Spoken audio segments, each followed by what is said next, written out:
Okay, y'all, we're back with Luke 20, verses 1 through 8.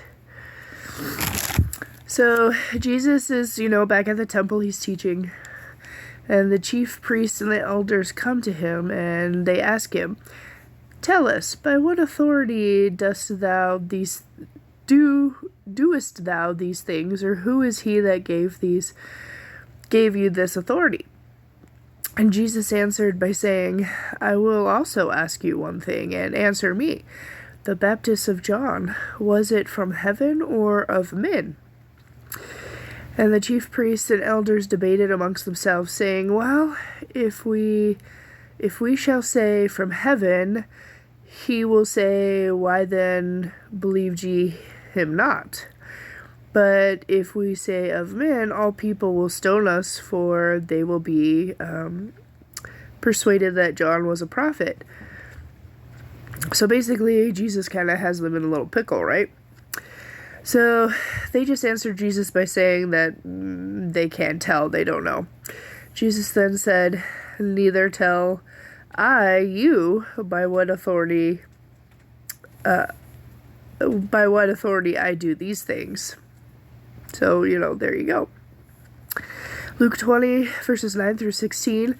Jesus spake of a parable regarding a man who planted a vineyard. The man rented out his vineyard and went to a far-off country. Come harvest time, the man sent a servant to the husbandman who rented his vineyard and called for the fruit of the harvest. The husbandman beat the servant that came to gather the harvest and sent him back with nothing. So the man then sent another servant, and this servant was also beaten and sent back with nothing. The man then sent a third servant and had the same results.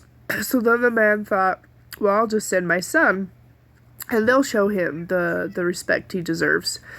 But unfortunately, the husband reasoned that since the son was... Okay, sorry about that. I had to go yell at my cats because they were fighting for some odd reason. But anyway, so back to the parable. The man sent a third servant and had the same results. They beat him and sent him away with nothing.